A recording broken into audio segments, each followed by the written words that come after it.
Kristian Imroth, ladies and gentlemen, British champion now, formidable NCAA star as well, medalist in the steeplechase there, replicating what Jermaine Coleman did a few years back. But first, Jermaine, how's the last week been? I know you've had messages off everyone, including us. We're very lucky to have you. We're very delighted to have you on this week. No, it's an absolute pleasure, and I appreciate you giving me the message to come on. Yeah, it's been hectic. It's been nice though. Finally got a little bit of time off, just a few days. So yeah, took time to just soak it all in and chill. And we were just talking then about commies. The commies announcement was today. You're on the team. That's something you had to keep quiet for a few weeks. Mm-hmm. Yeah. That was a very nice call to get. But yeah, I think I got the call before champ, so it's been a while waiting to let everyone know and stuff. But nah, it's a really cool, exciting thing, and to be selected with your brother, yeah, it's quite nice. Yeah, I look for it's go Team England. Let's go. Have you had a chance to just sort of start to plan now ahead of the commies and what is probably definitely and the Euros? You've got that auto cue for the Euros as well. Were you thinking about that 12 months ago? Were you thinking about commies and Euros, or were you just very fixated on NCAA and trying to do a job there? It was. It's a bit of both.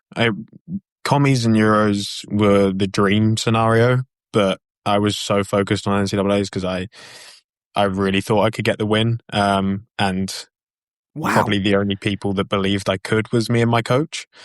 But yeah, we went into it. I was in shape. I was in really good shape last year. Really, really good shape, and unfortunately fell, which, got clowned for quite a bit. But, big falls come for bigger comebacks and all that sort of stuff. But yeah, no, I just, Mia, my coach over there, does a really good job at actually making me believe in myself more. And, we were just talking about it for what was 2 years now. I sat in the stands after my first time there, and I was just like, I can win this race. I know I can. They're not doing anything that I can't do. And she said, let's do it. And 2 years later, I was I'm in the shape of my life. And we'd actually produced the performance at the regional meet to show that I'm in that sort of shape and that I could win. And yeah, unfortunately, it didn't quite get the job done. But third was a huge jump for me. It was a massive achievement, especially the two guys ahead of you. What were their lifetime best? Isn't one of them an 8.0 guy? 8:08, yeah, he ran, which is, that's absolutely insane. I mean, it's right next to the British record. So yeah, would have been a special performance to beat him. And then the other guy was Silas. He's a very, very good performer as well. He's 18 lifetime best as well. So that sort of self-belief is a little bit like the chicken and egg, isn't it? The scenario, what comes first? Is it the shape and then you believe, or is it the belief and then the shape kind of comes after that? And kind of sounds like you believed and then you were able to get yourself into that shape. Yeah, I mean, once you see glimpses of it, I feel like it makes it easier to believe.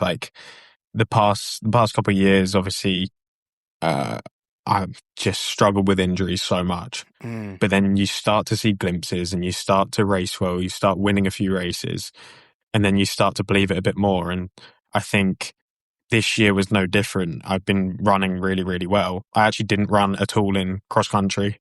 I was injured again, annoying little setbacks. Went to altitude, got back into shape, got back on the track, started racing again, started loving it again.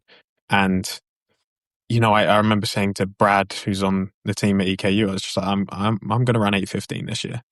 And now I'm thinking, okay, I might run quicker than 8:15 this year.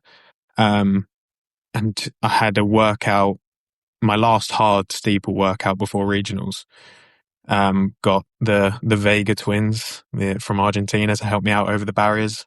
And, I was just flying, absolutely flying. And I was like, okay, we're going to do something.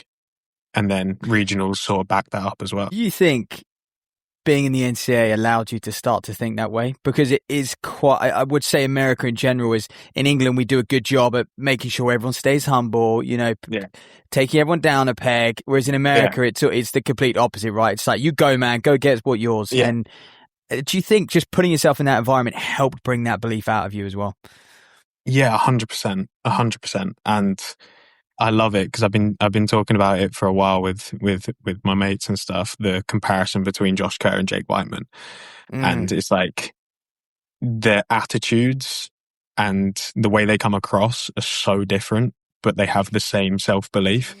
Like Josh Kerr is very arrogant. Like that's what he comes across. I love it personally. I think it's great.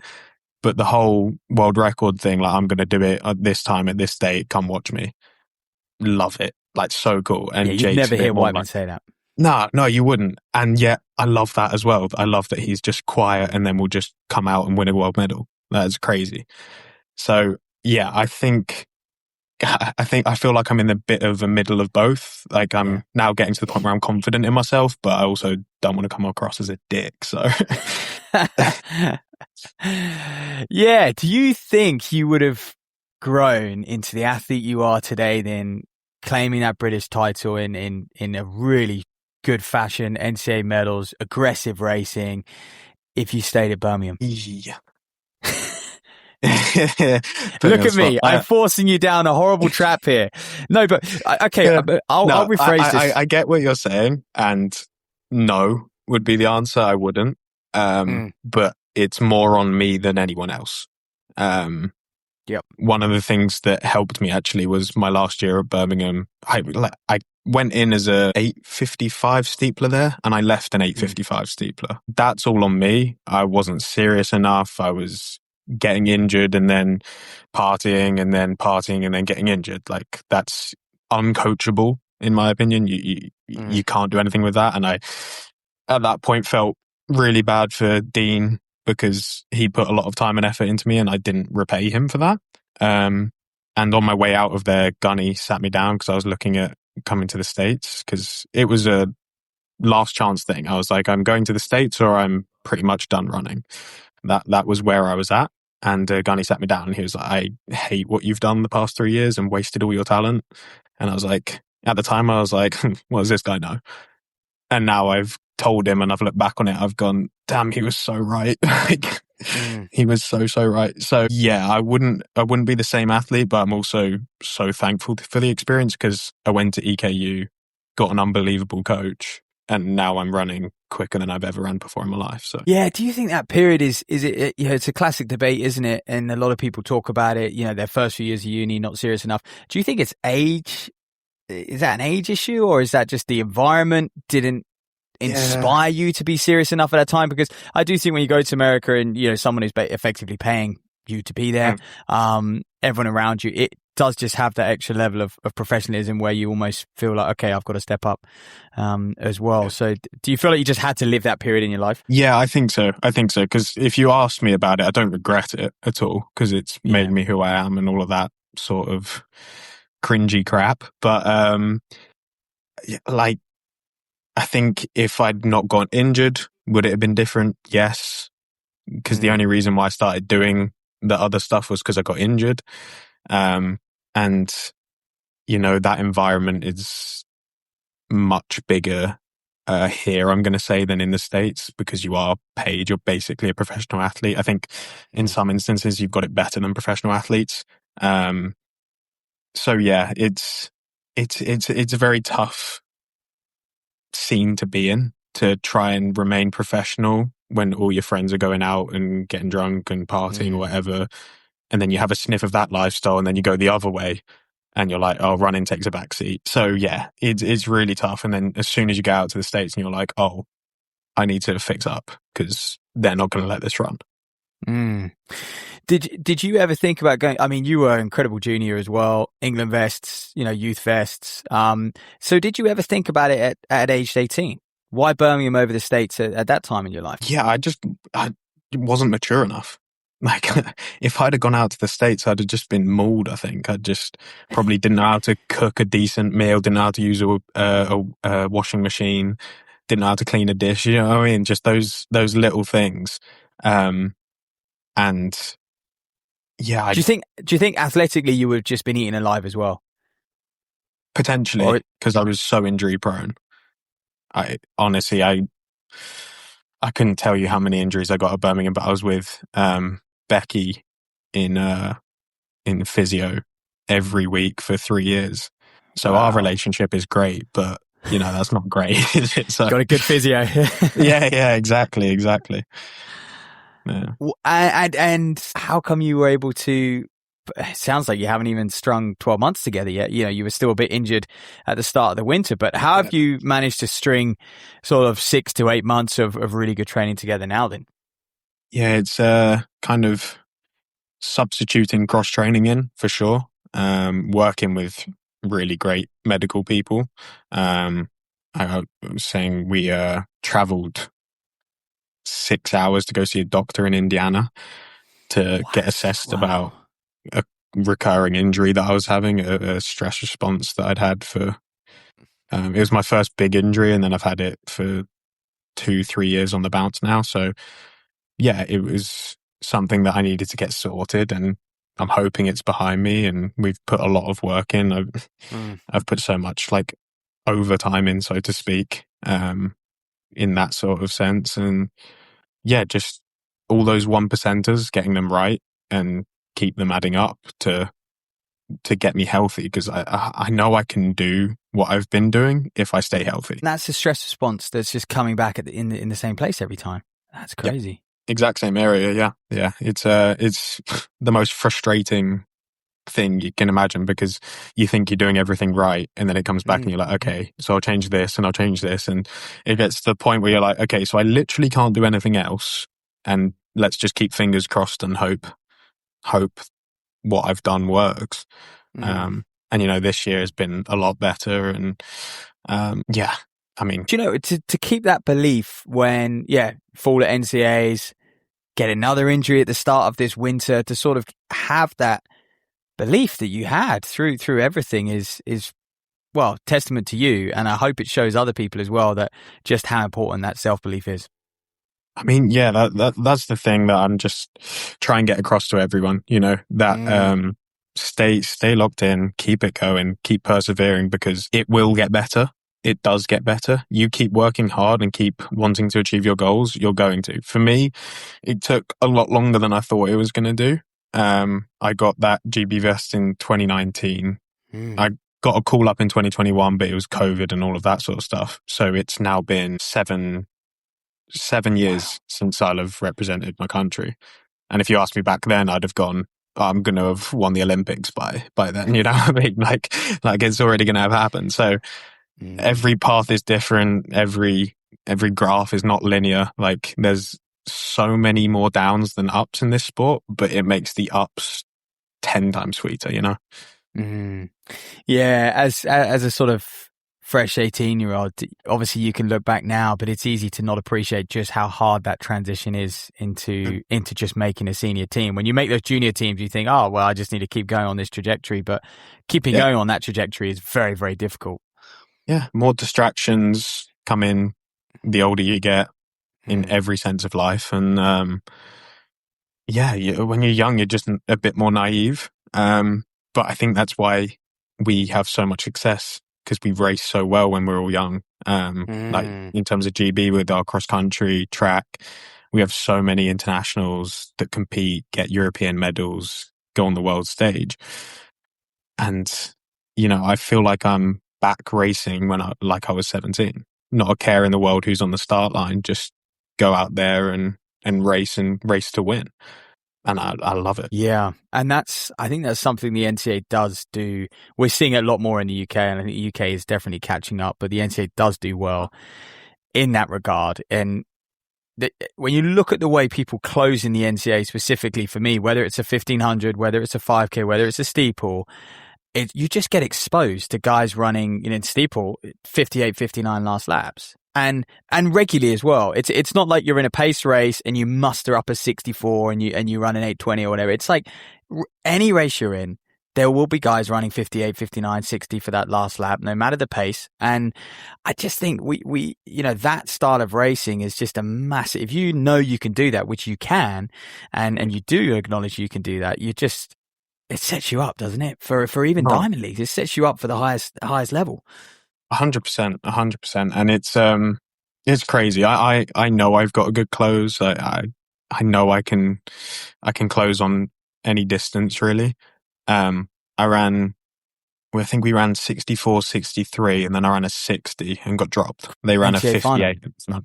Yeah. In the NCAA final. Yeah. It's insane. Like 203 lost 800 and you're not going to catch him. It's, it's one of those things, but it's also quite nice that I know where I need to improve now. I know what I've got to do. And yeah, it's exciting. Do you train for that?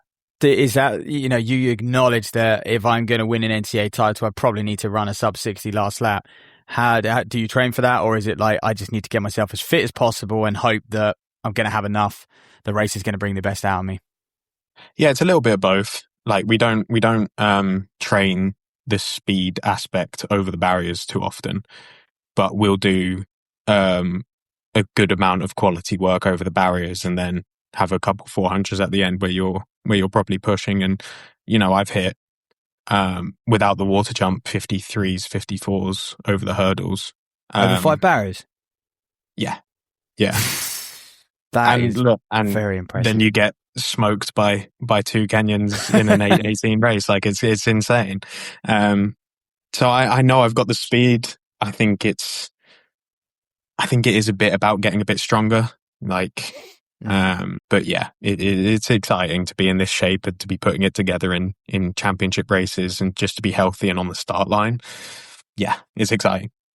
Well, yeah, and when you look at the highest level as well, when you look at the Europeans, you look at Alex Millet winning in 2024, kick, 1,500 guys stepping up, Geordie Beamish, Kenneth Rooks.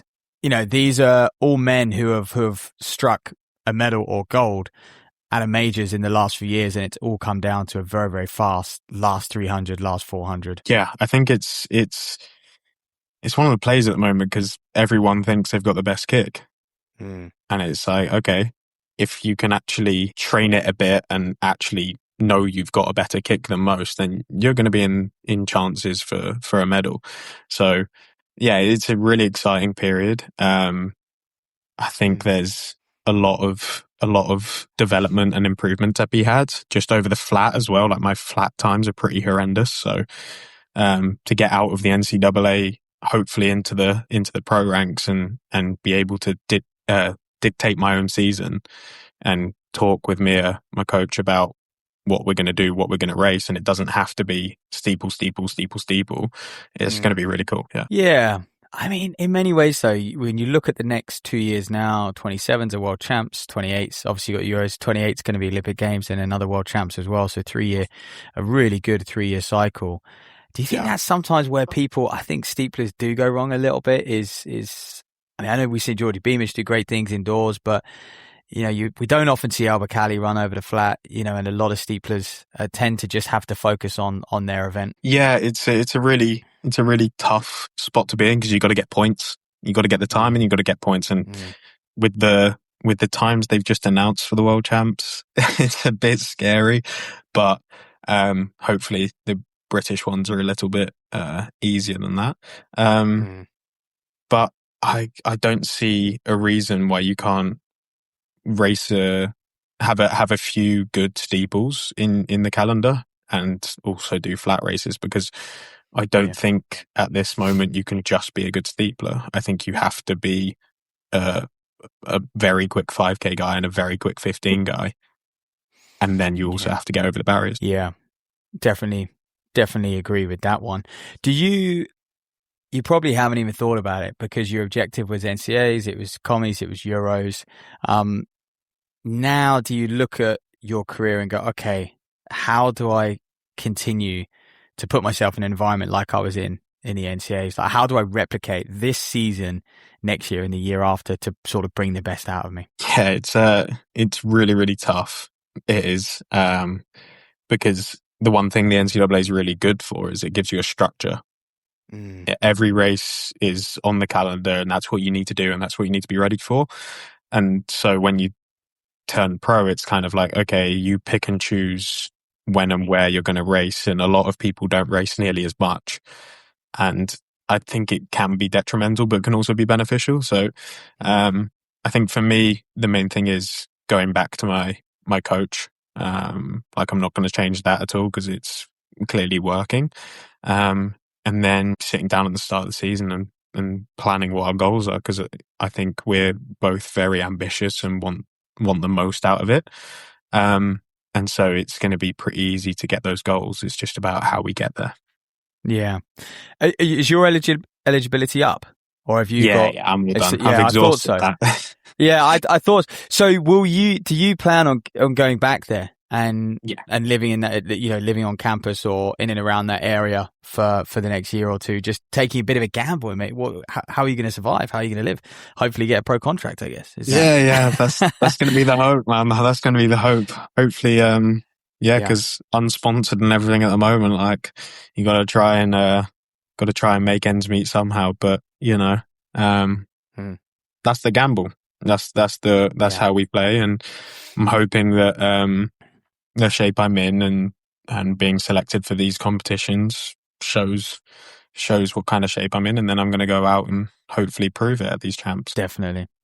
And I think that's you obviously recognize what you had out there. Would it have been an easy decision? Did you weigh it up coming home at all and seeing what you can replicate at home, whether it's getting back in that Birmingham setup, whether it's, basing yourself somewhere else in the UK? Did you consider anything else? Or you obviously, with the success you've had, it's an easy decision, but I just wonder being from the UK. Yeah, I mean, of course, it's lovely being home, and I think I could have success being in Birmingham. I mean, Tom Air was really trying to get me to go back up there and set up a little group, and they're going to have a ton of success because I know Dean's an unbelievable coach, and the group they're going to have is really, really good as well.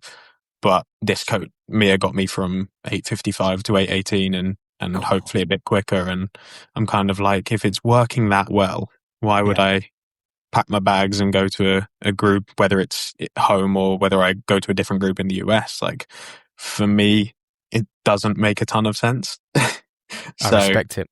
Yeah, I respect it. And I think a lot more people need to have that sort of aggressive approach to their career, because one of the mistakes I think a lot of people make, and potentially you, when you talk about those early years at university, is especially when you're young in this country, a lot of people say, you've got next year, you've got next year, you've got next year. Yeah. I think we definitely have that mindset at universities where everyone's like, first year, it's fine. I've got 2 or 3 years of this. And then, you get to the end of uni and you're like, well, maybe I'll work for a bit. I've still got 2 or 3 more years, but it quickly goes by, doesn't it? Oh, 100%. Yeah. No, that's the thing that you don't get over in the States. It's, you're 18 and you're expected to score a conference, make a regional meet, and try and get to nationals. Like that's the expectation. They're paying like 30 grand for you, something like that, probably more in some scenarios. It's like they expect results. And I think there is a bit of a stigma around the US. Is like they overtrain you, overace you and stuff like that. And, for me in my situation, it hasn't been the case at all. I'm not a high mileage guy. I do a ton of cross training on top. And we are lucky to not be in one of those top conferences. So I go and run the 1500 and won that. So it's like, if you can pick and choose where you go, just make sure it's the right decision, and the NCAA is going to be really, really good for you. Could you pick and choose where you went? As an 8:55 steepler, going in as a master's student, did you have many options? How did you land with EK? My situation was probably quite irregular in terms of I think I messaged in end of July, start of August, and was out September 1st. I had no offers. Wow. I was emailing schools. I went through the entire NCAA, got out my email, messaged head coach, CC'd in the assistant coaches, and just sent an email saying my times, what I'd done, and hoping that I'd hear back from some people. And I heard back from a few schools, and a few schools said, if you run 8:45 in the steeple, you're more than welcome here.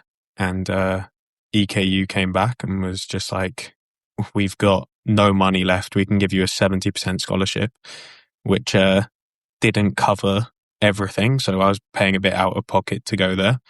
And then I made nationals my first year and got bumped straight up. And the rest is a bit of history. So, It's, you, in many ways, landed on your feet, because obviously it's a steeple specialist school as well. But you must wonder, if one of those other schools came back a little bit earlier, you probably would have ended up going there.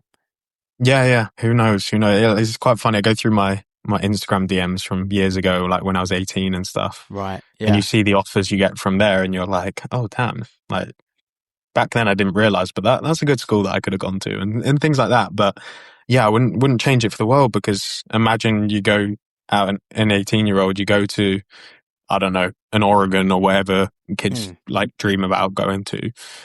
And, then they ruin you. Like, I think my way worked out for me, and it's a way that I'd recommend to everyone, to be honest. It really has done. It's funny because on the outside, you just think, oh, that was intentional.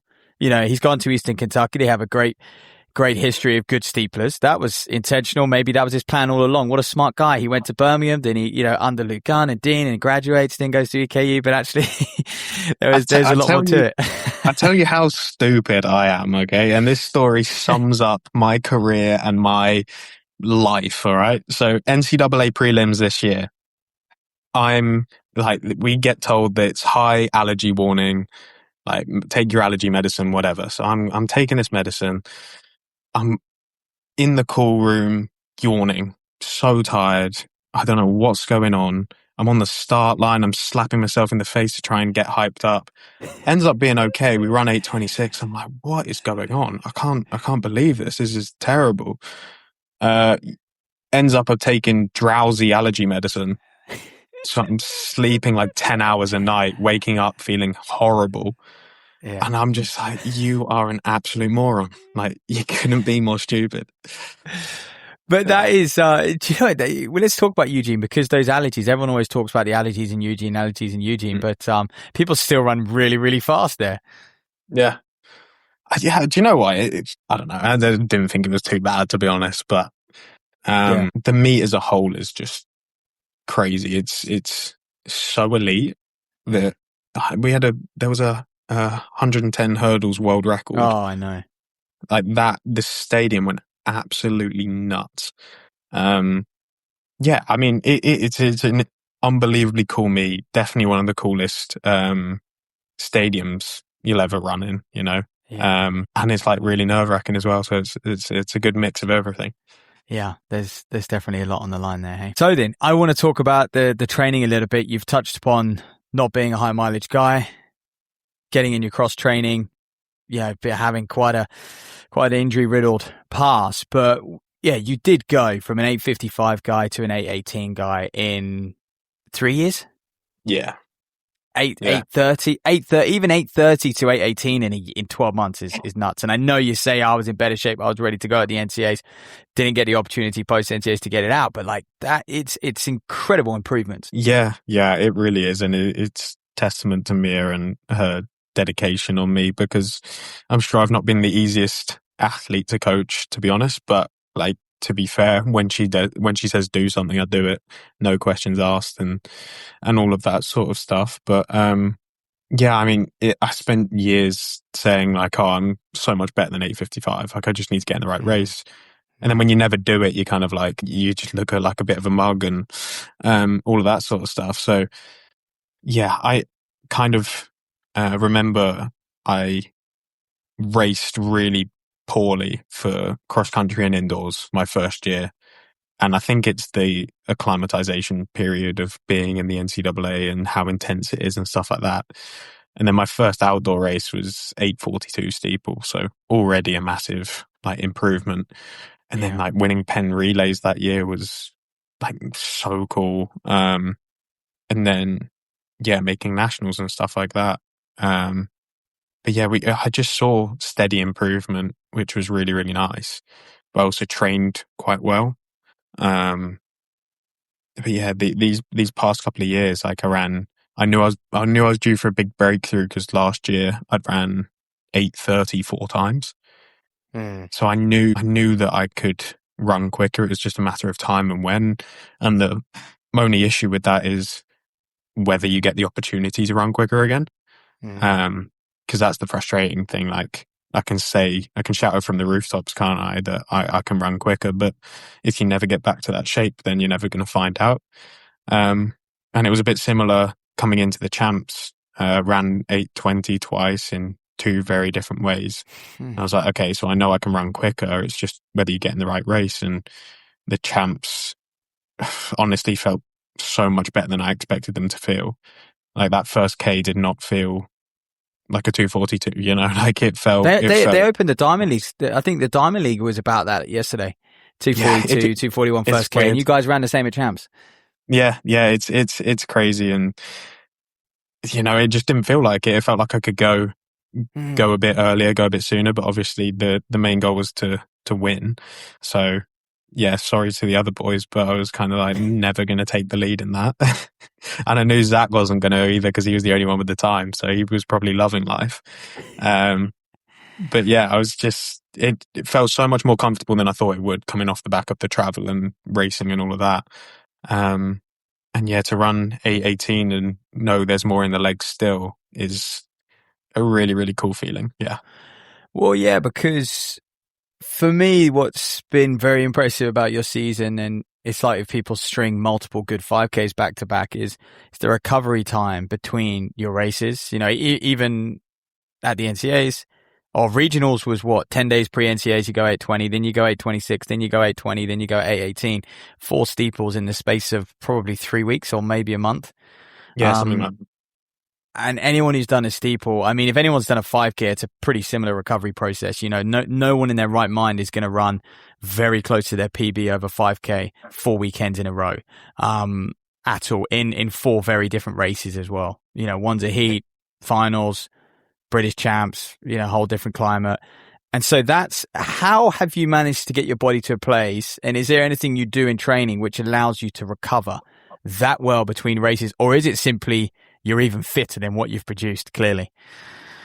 Yeah, I think it's a little bit of that, but also we've talked so much about recovery and how important it is, and doing absolutely everything you can to recover is just so important. So like straight after the race, I was the first one out of the NCAA semi-final, sorry. I was first one out of the tent on my jog, and then in the ice bath straight away. Because who knows, if they're standing around for 10 minutes, that's advantage me.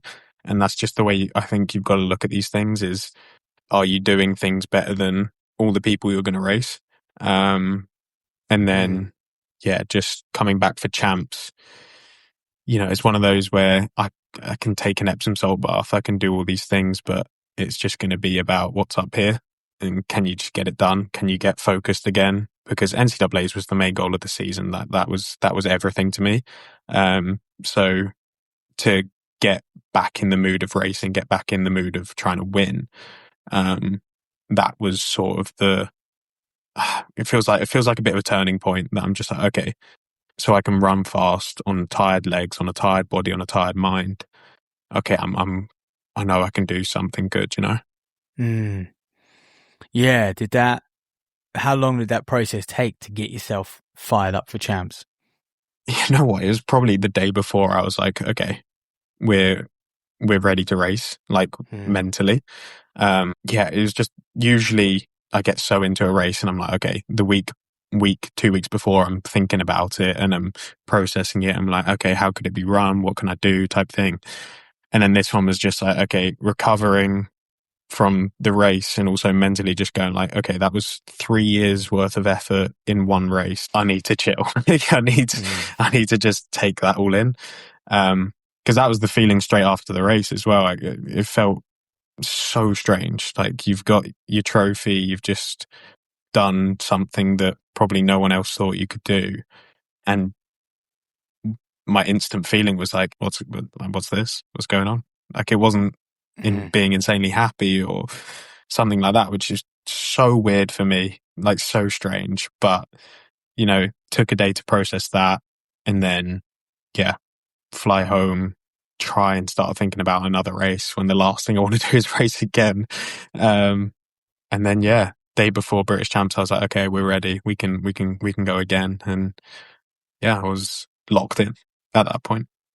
Yeah, the recovery process you mentioned between races, is that something you also take seriously in and around training? You know, that sort of like after training session, giving yourself that 10-minute leg up on other people who are going to stand around and chat or bask themselves in the heat post session, whatever it is. Do you take that approach on a daily basis as well?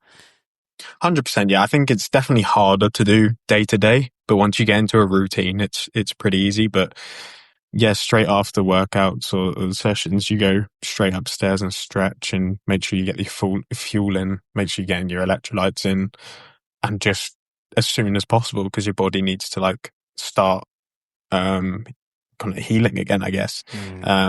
So yeah, I do take that really seriously, I guess. And some people who don't take this sport that seriously don't like it, and who cares? Yeah. Like, if you want to be good at this sport, you'll do what you want to do, won't you? So yeah, I think everyone is seeing that.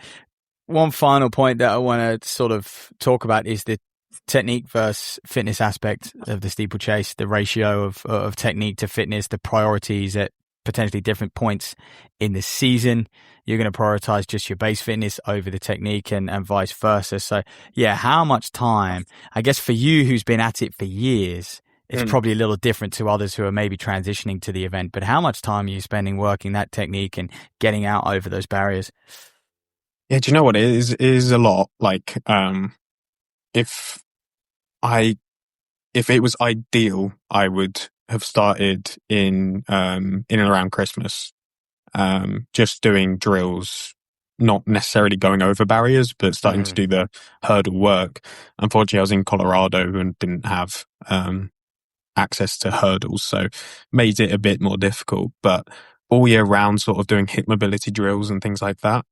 And then kind of when indoor season is nearly up, you start going over barriers, just twice a week, the day before workouts.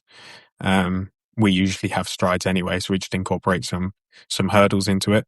And, the whole process probably takes half an hour doing hurdle drills and then doing 5 to 6 runovers, and then we don't really start water jump practice for a good few weeks after that, and typically we do that into the sand just to reduce impact on the lower body.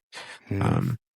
No, decent. I mean, definitely, yeah. Your hurdling, especially your waters, have just looked so strong. Even last lap, a lot of fatigue in there.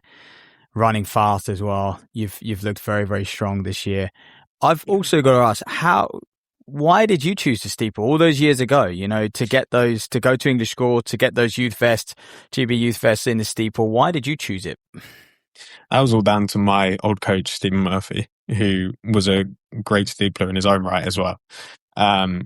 He coached 2 or 3 athletes, and 2 of us were GB international steeplechasers, and he didn't have a coaching license and all of that sort of stuff. And he was just like doing it because, yeah. And he was doing it because we were at school with him. So he was our PE teacher. Oh, so he was just doing that. Yeah. And, he's just one of those guys that could get you motivated for painting a wall. The moment you talked, he talked, you listened.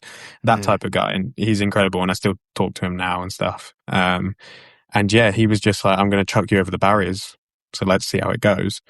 And in the first year, I won English schools in the 15 steeple and nationals and all of that. And then got the year after, I think 2019, I ran 2K chase and then went straight up to the 3K and got my first GB vest in that. So yeah, it was pretty surreal, but yeah, technique wise has never been my strong suit. Like my hurdling, if you watch Mark, Will, Zach, like they all hurdle so much better than me, but I've learned that it doesn't really matter how you get over them. It's like, just forget about the hurdle and get over it and get to the next one. And of course, once you get to the higher standards, I think to bridge the gap between an 810 and an 805, if you can hurdle really well off both legs and do all that, then that will probably help. But my water jumps have always been like a really strong factor for me. And,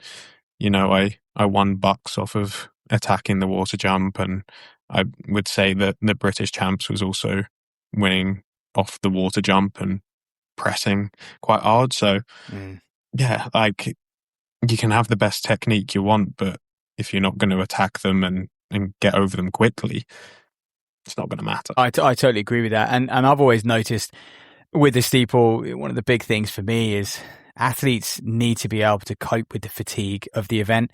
You need to be very, very strong. And look, you can have the best technique in the world, but if you can only keep it up for 20 hurdles and then you start to, your pace starts to suffer because of it, then it's pointless. Whereas if you might be a little untidy over the jumps, but hey, if you're still, if it's not eating into your fatigue, if you're not tying up, if you're not having to drop your pace and it's a little messy, that's a much better place to be. And a lot of people, I think, when they start out on their steeple journey, they underestimate that or they don't appreciate. They almost, when you're a beginner, you're like, oh, I just need to get my technique better. But actually, you need to get stronger. You need to be able to bounce off these hurdles much better.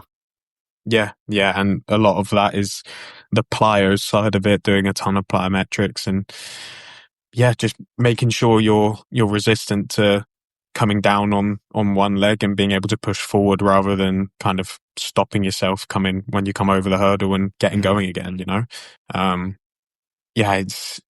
think a lot of people care a bit too much about the technique. And I want to say that in a bit like, I don't know what the word is, but don't want people to read into it too much, like you've still got to care. You've still got to have good hip mobility. You've still got to be able to get your lead leg out and down quickly and your trail leg round so you're not smacking it off a barrier. But not every hurdle has to be perfect. You don't have to look like a 110 hurdler. You've just got to get over them and focus on the next one. Yeah. And you get to a point where those hurdles take nothing out of you, then you can get closer and closer to your flat 3K speed. If you're getting close to that and that conversion's 20 odd seconds, then you're going to be in a great place. You're going to have a massive leg up over a lot of guys. What a terrific episode. And truly, truly grateful. Wish you all the best. I mean, I guess as we finish, what's the aspirations for commies, Euros? I guess you're still processing who's going to be there, how you're going to attack it. Commies is obviously a straight final. That's going to be very exciting in itself, how you approach that race. But yeah, where's your head at around both of those big championships? Yeah, I mean, first senior final made, right? So only up from here. But no, I'm not one to hide or shy away from it. I have high expectations, and I feel like you've got to speak to them into existence. The A goal, I suppose, so to speak, is a medal at Commonwealths and making that final at Europeans. Because I think if you make the final, then anything can happen, and a medal's not off the cards. But everyone's running so well, but they don't have a British crowd behind them, do they? So. That can carry you over them. There we go. And a big opportunity, especially at Euros, because I think it will be inside the World Champs window to make sure you get those ranking points ahead of 2027.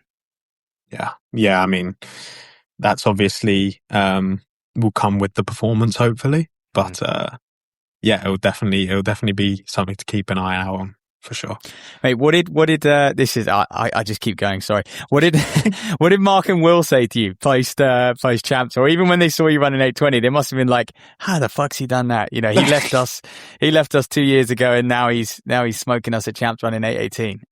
Yeah. Do you know what? So I saw Zach straight after and he was like, oh, you're going to commies, yeah? And I was like, I thought we couldn't tell anyone. So that was quite funny.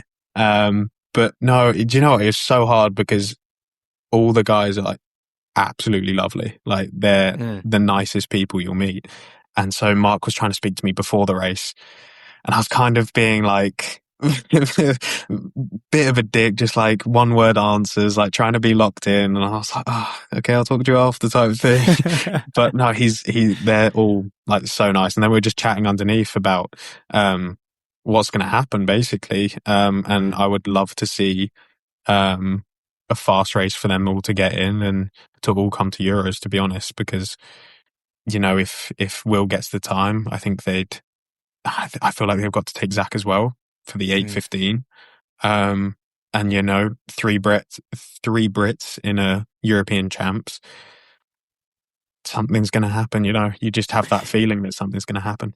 Yeah, and we'd love to see, I think, a couple in the final because, having Elise fly the flag for the women and Lizzie Bird pre that, and the way the steeple sets up this year, it's wide open. I know there's loads if you watch the Diamond League and there's loads of guys running between 8:10 and 8:15, but they've got that opportunity in the Diamond League. And actually that cluster of men around 8:12 to 8:16 is massive. It's going to be really close who makes the final. But once you're in that final, I think anything, you could finish, like you said, you could sneak a medal, or you could come 15th. It's kind of, if you make that final, you give yourself a chance because it is just so close. Yeah, I think the term that anything can happen is like very true for the steeple. There are big barriers in the way, and those barriers are very unforgiving. And it takes one little mistake, and then suddenly there's a medal there for you. So yeah, I would love to see as many people go to these champs as possible because I think that's what helps younger athletes as well come through. And try and make steeple a bit cool for them. Absolutely. Well, look, Chris Imroth, ladies and gentlemen, thank you very, very much, mate. And yeah, best of luck at Commies. Is that going to be your next race? Is that next time we'll see you, Commonwealth Games? Yeah, that is the next time you'll see me. Yeah, thanks so much for having me on as well. Thank you.